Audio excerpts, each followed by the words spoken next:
Good morning. Welcome to the Unitarian Universalist Church of Corpus Christi. My name is Ren Aldrich. My pronouns are they, them, and I'm pleased to be your worship associate this morning.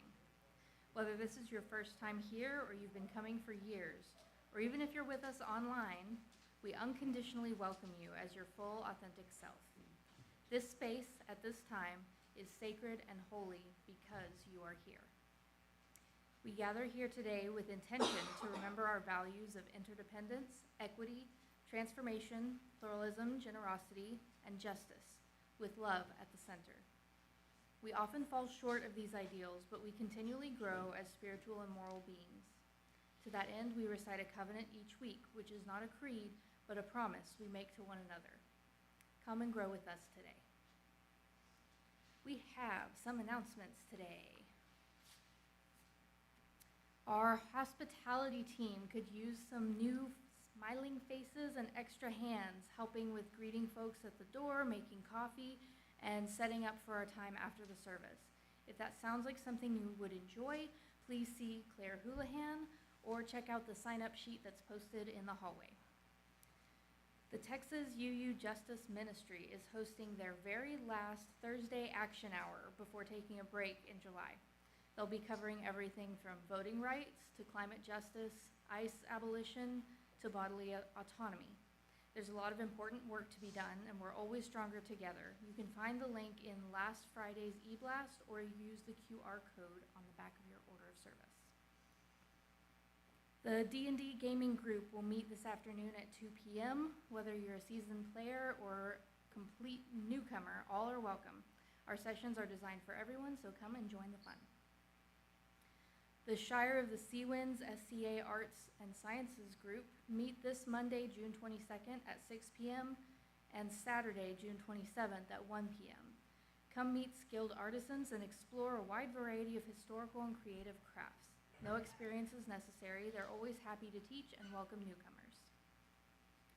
Next Sunday, June 28th at 8:30 a.m., meet at McCaughan Park. Am I saying that right?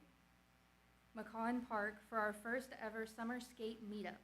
All are welcome and it will be family friendly. Water will be provided. See Dakota and Sonia Jones for more information. Saturday, July 4th at 11 a.m., Tacos Not Bombs will be assembling sandwich bags for our unhoused neighbors. All supplies are provided. Donations are always welcome. You can drop off donations during Dawn's office hours on Monday and Thursday, or bring them with you any Sunday. For more information, see Kelly Thompson. She'll be here, but she's not here yet. Get ready for our All-American Potluck on Sunday, July 5th, right after the service. More details will be coming soon. As always, check the information board in the hallway and the order of service for regularly occurring events, and scan the QR code for the weekly e-blast, where all of these events and more are listed. That concludes the announcements. It is our custom in this church to offer visitors and newcomers a chance to introduce themselves if they feel comfortable doing so. If it's your first time here or you just feel ready to say hello after coming for a while, we invite you to stand as you're able or raise your hand, and James will bring you the microphone so that you can tell us your name and where you're from, and our online viewers can hear you. Are there any visitors or newcomers who would like to introduce themselves?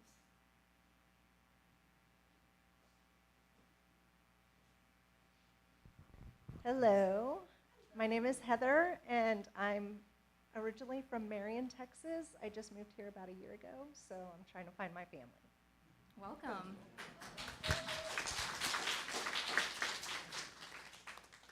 Anybody else? Going once, going twice? Okay, well, welcome. We're glad that you're all here, and feel free to join us after the service for coffee and conversation in the foyer. Our service will now begin. I invite you to stand as you're able and join the choir in singing our prelude, 323, Break Not the Circle.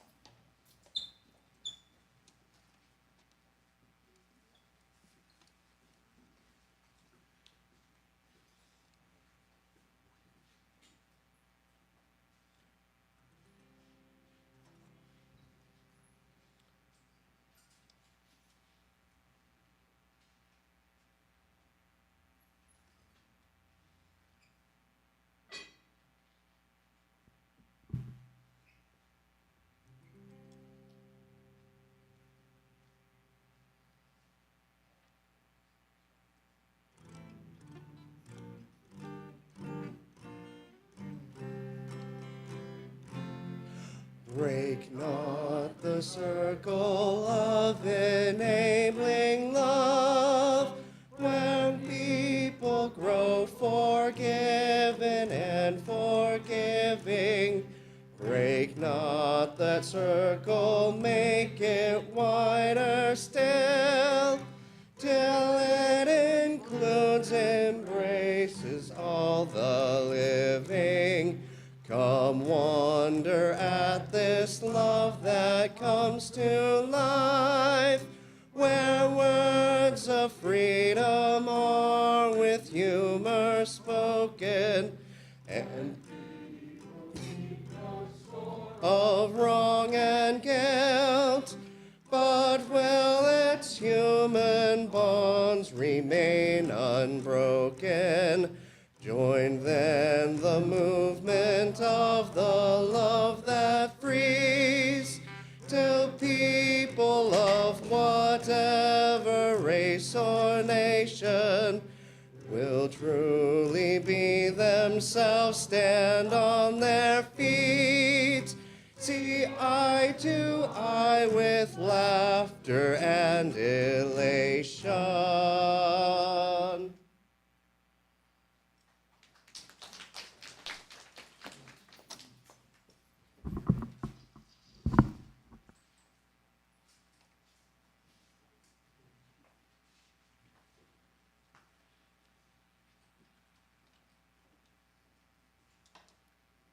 For our opening words this morning, I'll read this poem from UU author Jess Reynolds' book of meditations called Love Like Thunder. The poem is called A Prayer for My Queer and Trans Siblings.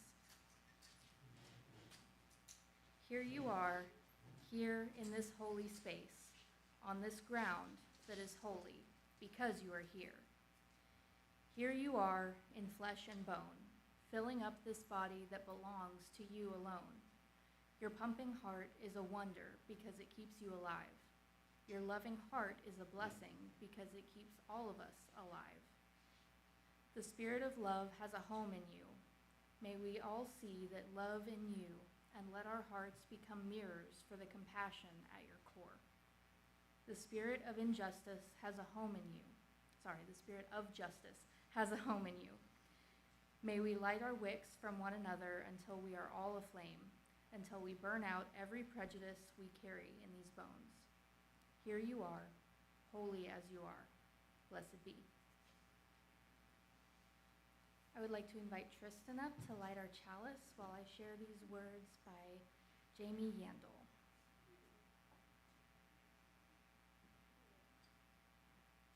With the lighting of this flame, let us grow the radiance of joy. With the lighting of this flame, let us spark the brilliance of hope. With the lighting of this flame, let us shine upon the hearts of all those who suffer, who yearn, and who crave the joyful noise of community. All beings, not one left behind.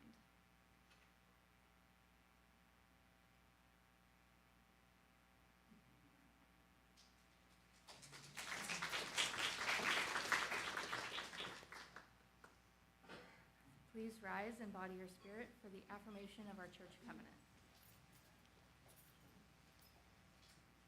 Love is the doctrine of this church. The quest for truth is its sacrament, and service is its prayer. To dwell together in peace, to seek knowledge and freedom, to serve human need to the end that all souls shall grow into harmony with the divine. Thus do we covenant with each other and with all we hold sacred. You may be seated. Ready.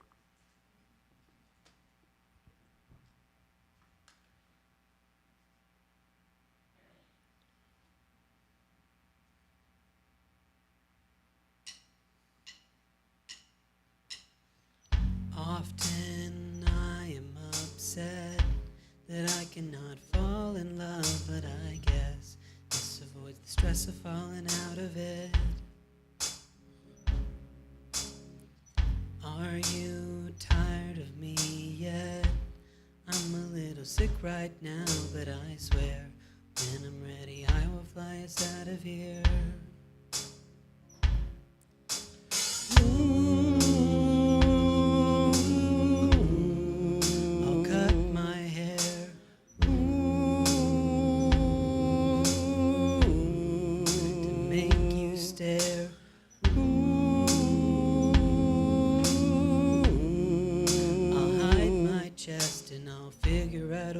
get us out of here.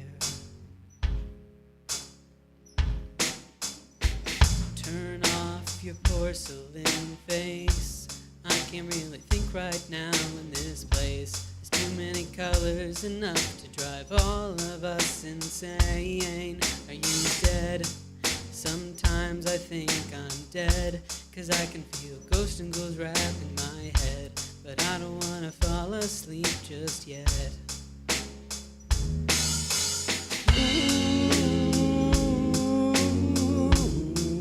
My eyes went dark. I don't know where. My pupils are, but I'll figure out a way to get us out of here. Get a load of this monster. He doesn't know how to communicate. His mind is in a different place. Will everybody please give him a little bit of space? Get a load of this train wreck. His hair's a mess and he doesn't know who he is yet. But little do we know the stars welcome him with open. Get a load of this monster. He doesn't know how to communicate. His mind is in a different place. Will everybody please give him a little bit of space? Get a load of this train wreck. His hair's a mess and he doesn't know who he is yet. But little do we know the stars welcome him with open arms. Ooh.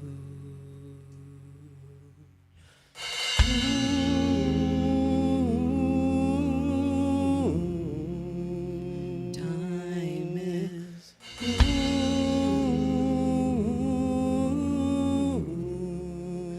slowly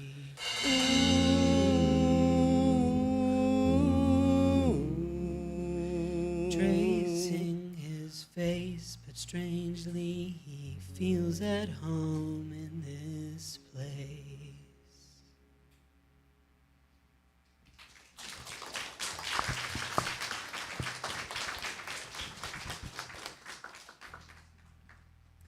I would like to invite Tess Cherry up to read the story for all ages.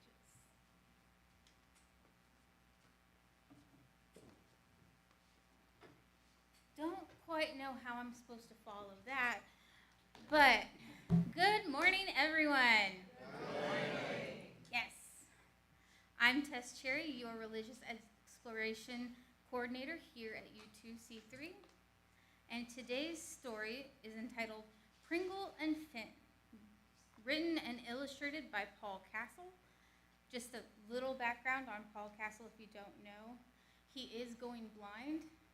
He still illustrates and writes the stories as he can.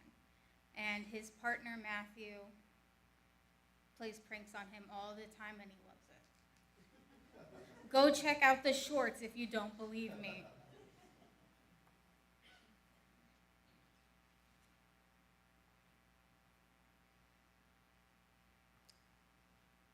For Matthew, because we make a great team. Pringle and Finn made a great team. They listened to classical music. They spent Saturdays at the beach. And every night they slept in hammocks underneath the stars. But nothing quite compared to their love of making cakes.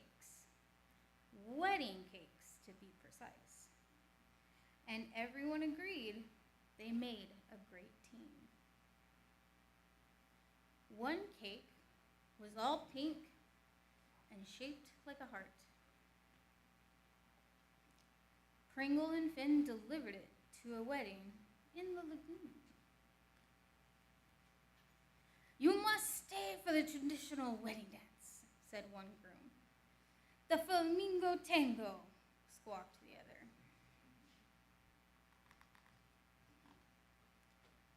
Pringle and Finn didn't know all the right moves, but everyone agreed they made a great team.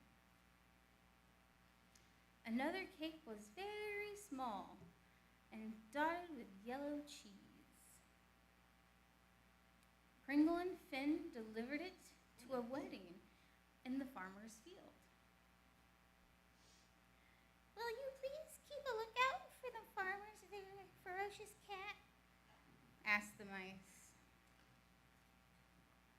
Pringle and Finn never saw the cat, but everyone agreed they made a great team.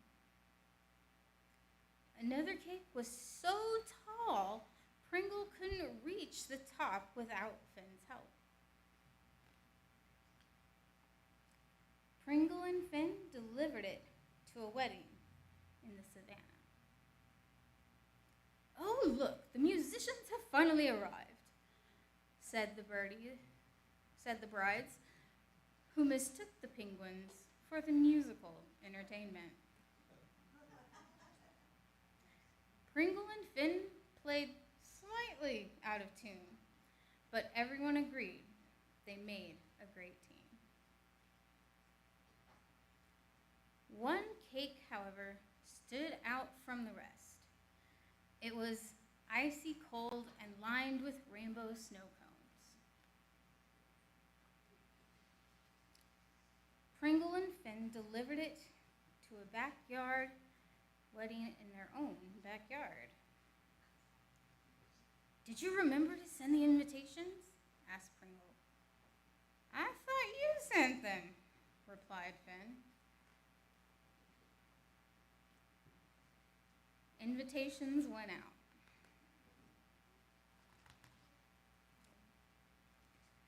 Pringle and Finn were not perfect, but they were perfect for each other, and everyone agreed they made a great team. The end.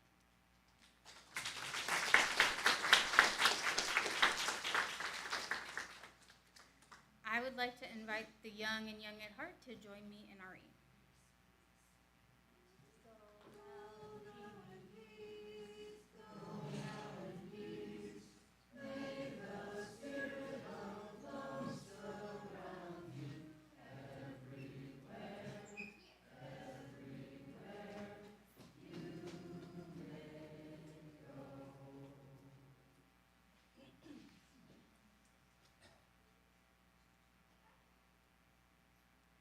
After our meditation reading and time of silence, when the music begins, all who would like to are invited to come down the center aisle to the chalice table and light a candle representing a joy or sorrow you may be holding in your heart today. If you're with us online today, you're welcome to share your joys and sorrows by using the chat feature. Our meditation words today are by trans author Julian K. Jarboe. "God blessed me by making me transsexual for the same reason he made wheat but not bread, and fruit but not wine, because he wants humanity to share in the act of creation. I'm only doing the good works here on earth as intended." I invite you to meditate on these words during our short time of silence.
Clair Houlihan is currently 29 years old and grew up with a large interest in technology and how it shapes our world and interactions in it.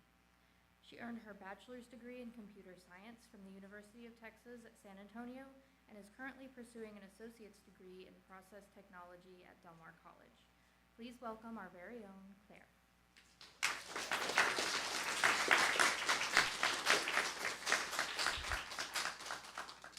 Hello, everyone. Awesome. I love it. All right. So today, I'm going to be talking a little bit about myself. So I guess over the course of this message, a lot of this is going to be kind of a slideshow, effectively, of, I guess, pictures I've kind of taken over, I want to say the last 11 years, because the first photo I'll probably show is back when I was 18 years old. And that would have been about the time I was finishing up with high school and getting ready to go to college, or at least my first round of college when I was going to get my bachelor's. So let's see if this works. Oh, I have to point at the computer. That's right. There we go. Okay. So before I kind of got into the slideshow, one of the first things I want to say is I'm going to be talking kind of about my own transition journey. And my own transition journey is kind of my own. A lot of trans people come in all different shapes and sizes. There's over like 1 million of us just in the United States alone. So there are a lot of different stories that you'll hear from every single one of them.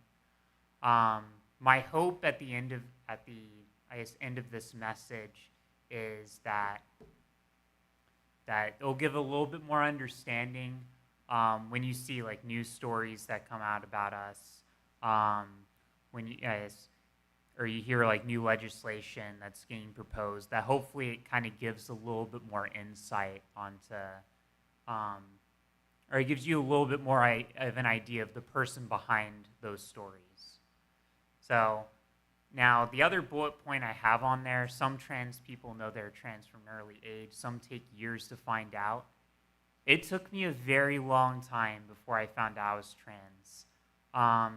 And this has kind of always been a point of contention for me, because in the trans community, there's a very one of the things that's talked about very often is that, oh yeah, I knew since like I was like, I don't know, 3 or something that I was trans or something. But I personally had no idea until I was like 18, where I didn't even think of the concept. But anyway, yeah, so hopefully that kind of gives a little bit of a background into, I guess, why I'm doing this message. And I think with that, I'm going to go ahead and probably get into the first stage, or my first image of the slideshow. Yeah, so you can see up here, this is me when I was 18. This is, again, just about when I was getting finished with high school and about to head off for college. Around this time, I spent a lot of time on, I don't know if I'd really call it social media, more forum boards, I would say. This was like around 2016. So I spent a lot of time on, a little bit of time on Reddit, but I also spent a lot of time on 4chan as well, which is not a great site to be spending any time on if you have any familiarity with the website.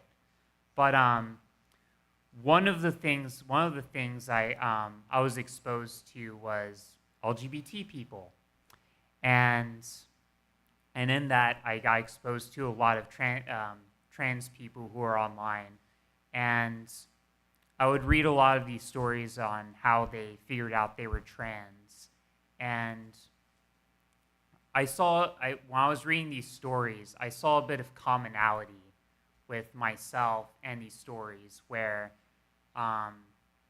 they don't, or for me at least, I would always, I was kind of like, I guess I'm okay with, continuing my life as a male, but I'd rather be female. And so I would read all these accounts, and they would have basically the same stories or at least the same thoughts that I was having before they ended up transitioning. And eventually, I'd be reading these, and I'd go, wait a second, I'm having these same thoughts too, and what does that mean about me then?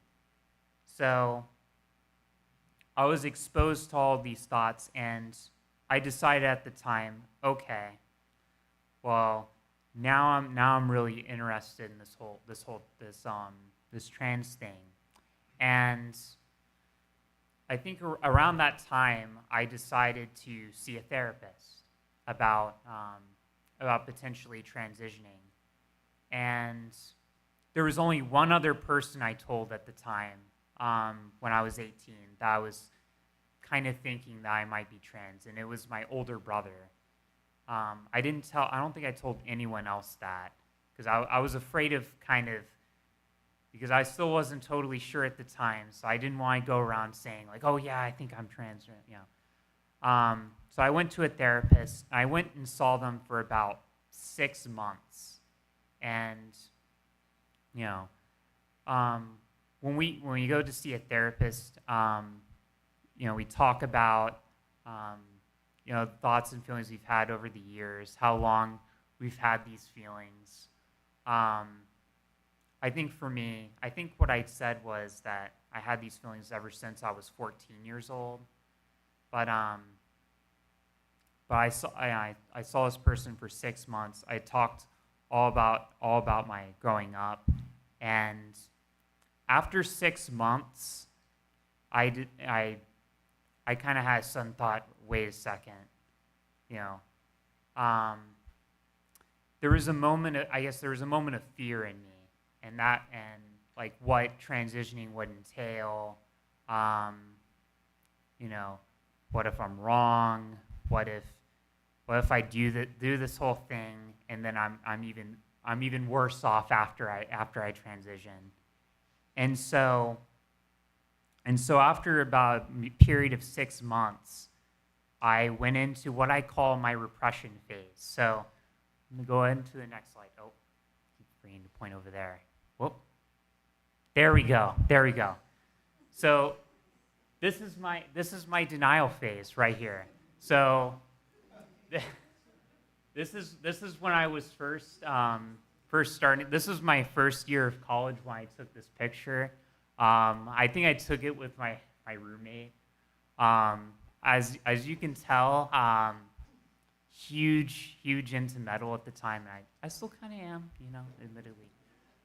But and I also loved playing bass a lot at the time. I'm not nearly as good about playing it now because I'm so busy with other things. But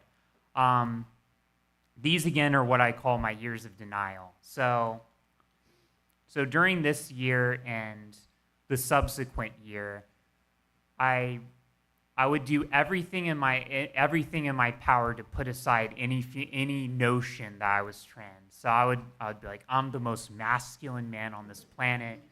I'm just yeah. So it was pretty obvious even to my friends at the time that I was repressing something, because I would do everything in my power not to do anything feminine. Anything that would appear masculine. This is what I would do. So I spent a couple of years doing that, and I stopped going to a therapist around this time. I did make a huge group of friends during my years in college, and part of I think the way I actually got introduced to them was kind of a funny story.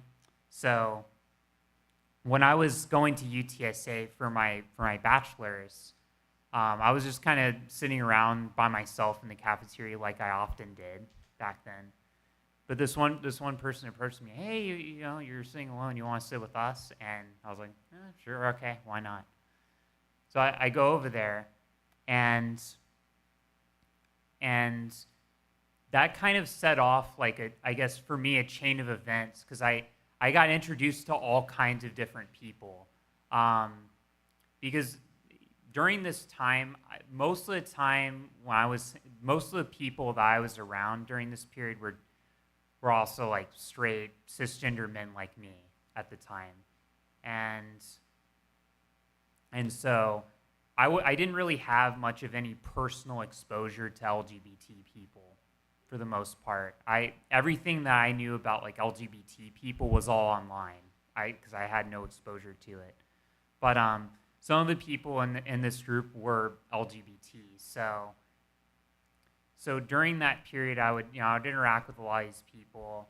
And I talked sometimes about LGBT issues, and of course, the straight, very masculine man that I was back then, I definitely had a lot of misunderstandings about not just LGBT issues, but a lot of different like racial issues, gender issues, and I think during that period, that really started to break me out of that shell. So about 2 years in, I let's see, let me get to the next picture. Here we go. So after about 2 years of going to college, I realized to myself, okay, I'm not happy doing this. I'm so obviously faking this, or I'm so obviously faking being a very masculine man. And I decided that I need to transition. Like I can't find happiness if I don't transition. So this is the first picture I took. This was in May 30th of 2018.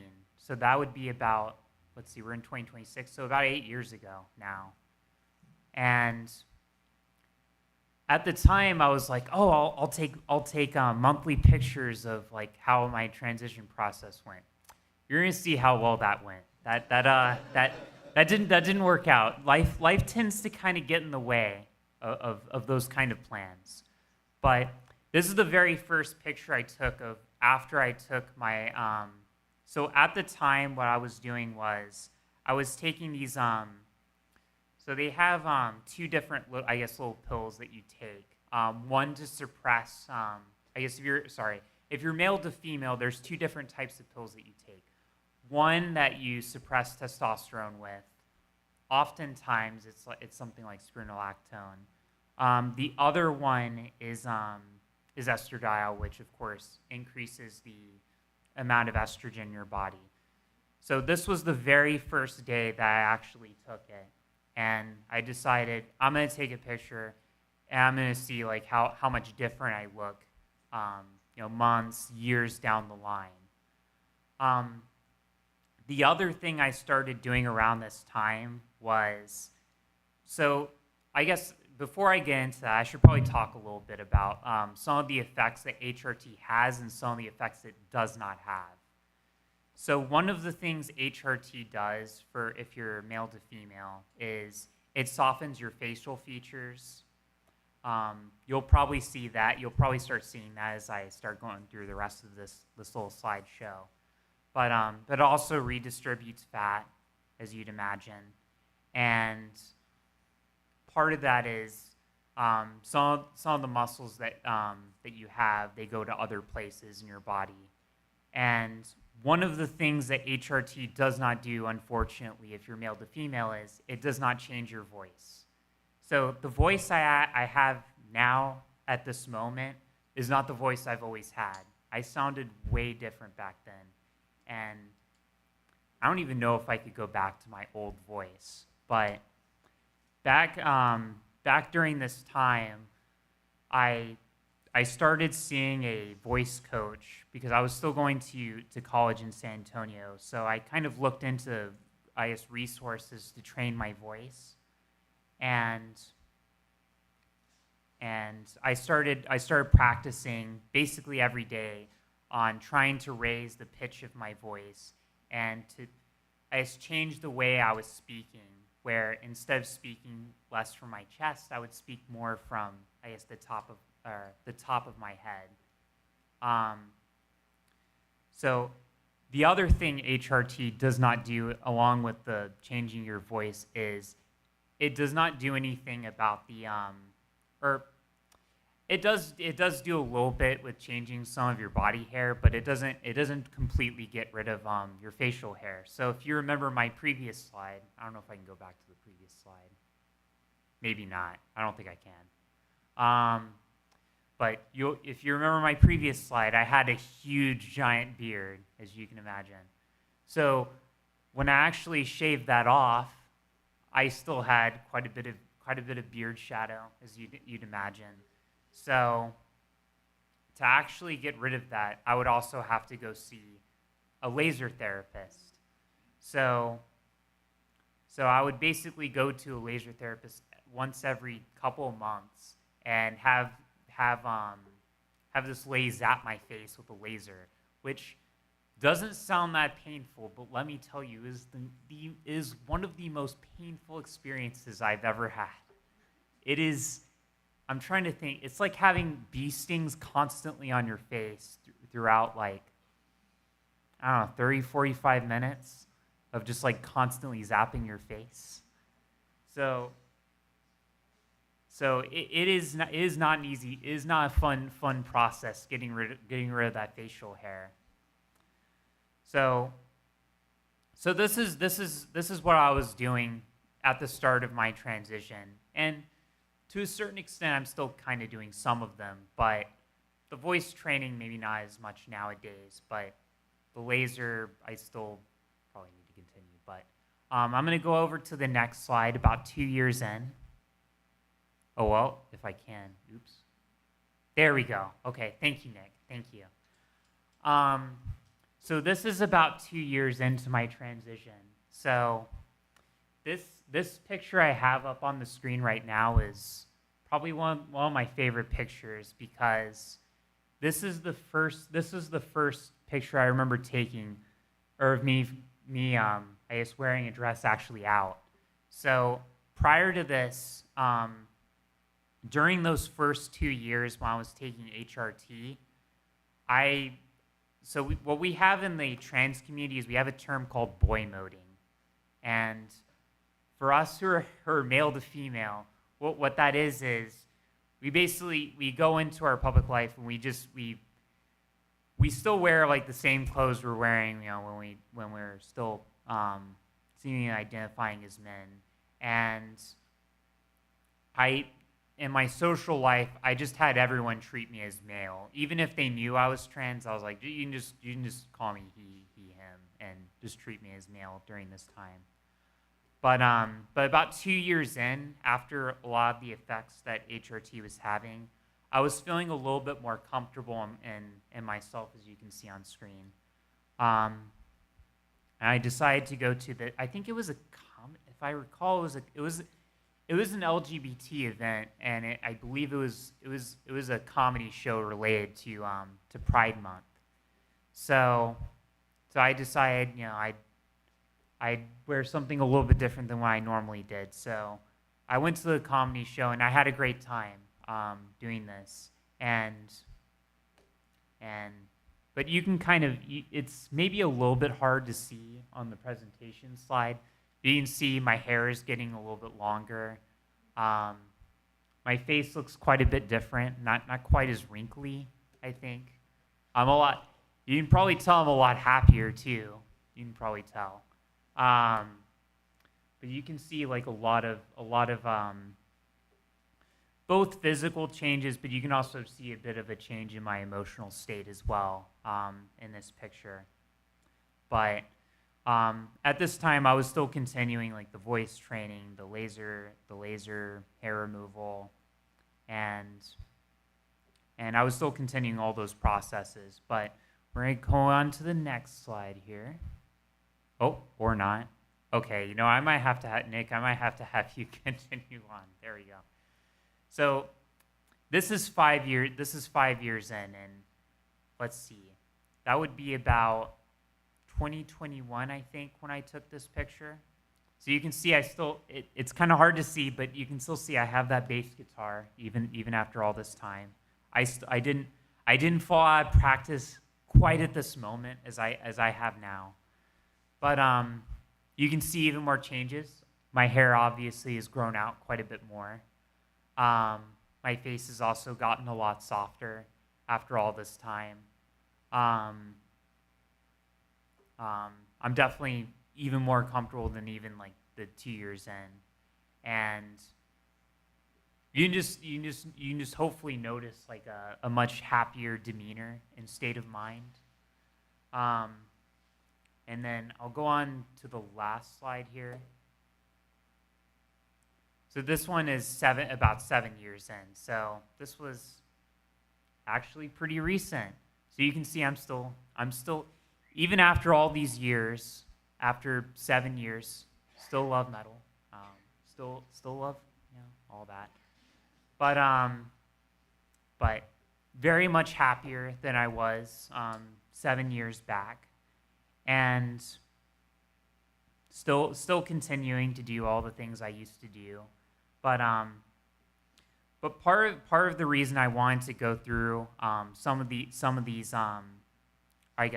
little slideshow down memory lane for me is I think it's important to see. I do think it's really important to see slideshows like this and see, I guess, the effects that HRT has and what it does for us who are trans, and in kind of getting near the closing of the story necessarily about me, and before I get into, I guess, current issues that not only I'm dealing with, but other trans people are also dealing with right now. HRT has been like a extremely important part of my transition, or at least my physical transition. Part of that has also been socially transitioning. Whenever I first started, about a year ago, about a year in, is about when I started telling just about everyone I knew that I was trans and I was starting to transition. I told my parents. I told my older brother again, who was like, "You knucklehead! Why'd you wait until why? You just made life worse for yourself. You just made life worse for yourself for repressing it." And he was right. He was right. No. So I came out to family, friends, and I've been extremely grateful throughout my whole transition journey, because a lot of stories of transitioning do not have the happy endings that I have up here. I'm thankfully still here to be able to kind of tell my story. I still have a loving family and whatnot, but not all trans people get that. I've known several other trans people whose families, once they find out they're trans, they decide that they're no longer a part of their family, that they don't accept their quote-unquote lifestyle, and unfortunately that often leads to worse and worse outcomes. So one of the last slides that I kind of want to get to here, you can move to the next slide, Nick. All right, yeah. Not all sunshines and rainbows. So in this last slide, I kind of wanted to talk a little bit about current issues that the trans community faces. So just in these last few years, there's been over 1,000 bills in just these last couple of years that have been aimed at trying to restrict, I guess, the ability for us to exist in public spaces. So part of that is efforts to, I believe they call it like truth in sports. They've been trying to pass a lot of bathroom bills. One of the pushes right now is they're really trying to attack access to HRT, and Texas, along with several other states now, have made it much harder. If you're on Medicaid, for instance, it's much harder now to access any kind of HRT. If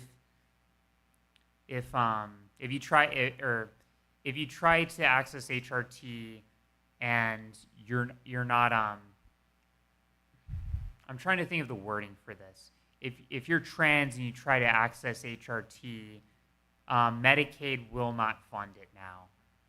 They used to fund it, but there have been bills that have been passed to restrict access to HRT, and And I mean, you can you can kind of see throughout the slideshow I showed that I guess how much of an effect HRT has on the lives of me, but also extrapolating other trans people as well. So right now, at this moment, there are 666 active anti-trans bills this year right now, and about 60 bills here have been passed at the moment. Most of them at the moment are aimed at minors, though not all of them. They have definitely been trying to pass bills for adults as well. So in kind of conclusion of this message, what I want to say is the HRT has had such a beneficial impact on my life and many other trans people, and these restrictions to care, making it hard to access gendered spaces. These have an effect on the trans community, and these eventually do lead to very negative outcomes for trans people, and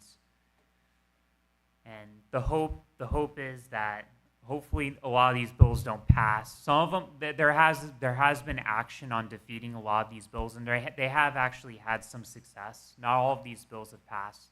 I think roughly about the same amounts, 60 bills have failed to move forward.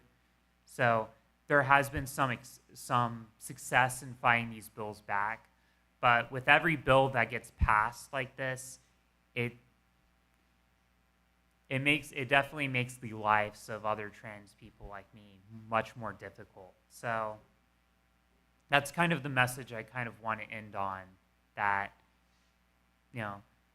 what does HRT do, and I guess what effect does it have when you don't have access to HRT? And unfortunately, that's kind of an issue that we in this country are faced with at the moment. But one last word. Nick, if you can go back maybe a little bit, because this doesn't. Oh, sorry. I just go back to. Go forward just 2 more slides. There we go. Awesome. Thank you.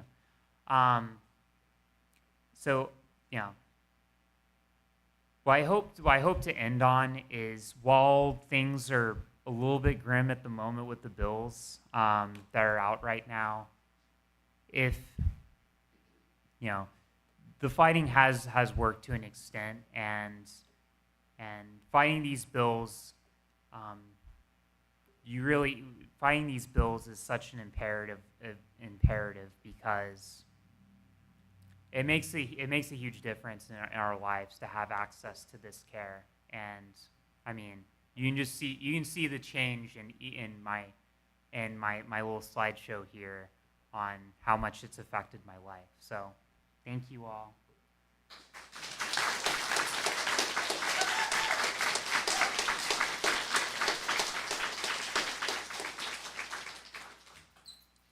Thank you, Claire. Now is the time we participate in the financial care of our church community by giving and receiving the offering. If you're contributing to your pledge today, please be sure to write pledge on your check or cash envelope. When the music begins, the ushers will offer you a basket to place your offering in. Alternatively, you can use the QR code on screen to give electronically. Your offering, no matter how you make it, will be gratefully received. Please remain seated after the music is over for the closing of our service. I just want to say this is another reason to support our OWL program that's starting up. I am so grateful and so happy that at this church I was able to go through that and meet someone else who is trans, who was an adult and an older adult, and know that she was able to live and be happy and be who she was. And that was such a formative experience for me, and we need to continue to support programs like that at our church.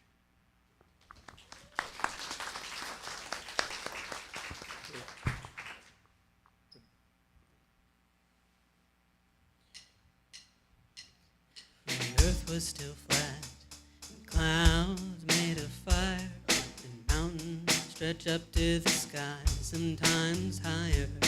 Folks from the earth, like big rolling kegs, they had two sets of arms, they had two sets of legs, they had two faces peering out of one giant head, so they could watch all around them as they talked while they read, and they never knew nothing of love. It was before the origin of love, the Origin of love. the origin of love, the Origin of love.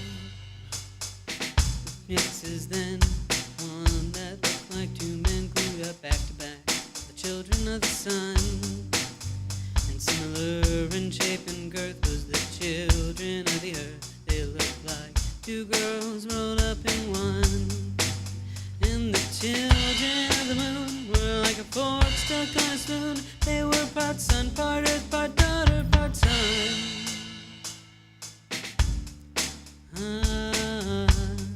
The origin of love, Origin of love.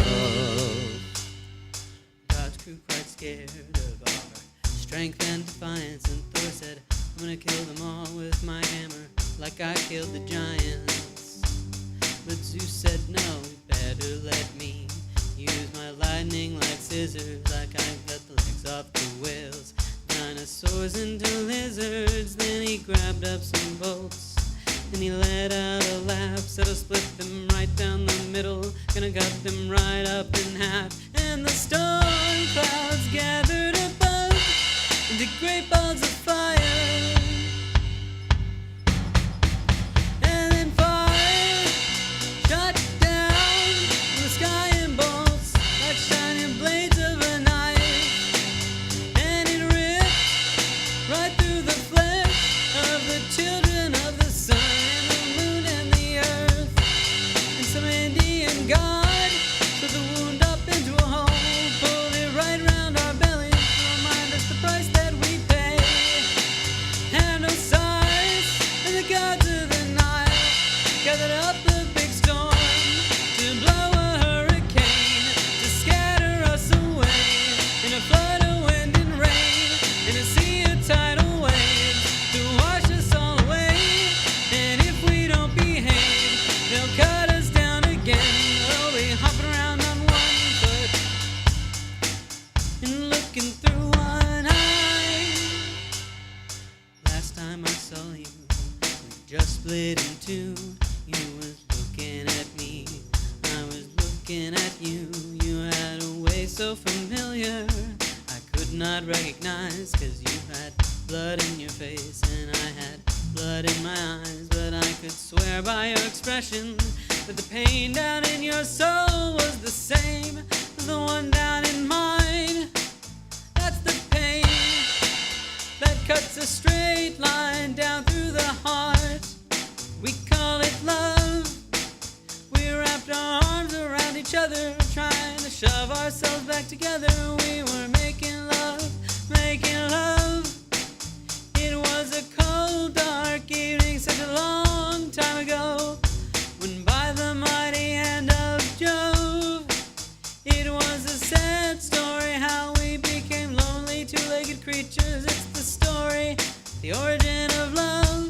That's the origin of love. Origin of love. The origin of love. The Origin of love.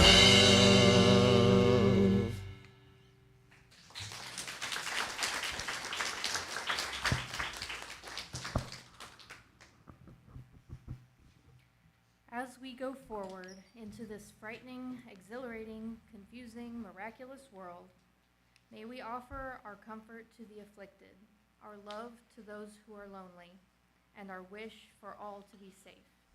By Cheryl Block.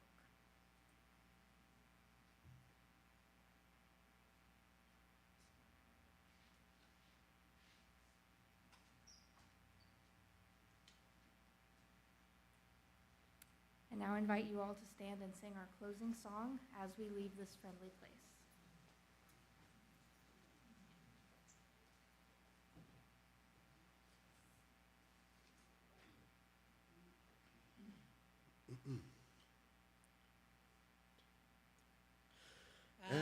as we leave this friendly place, love give light to every face. May the kindness which we learn light our hearts till we return. Until next time, friends, go in love and light.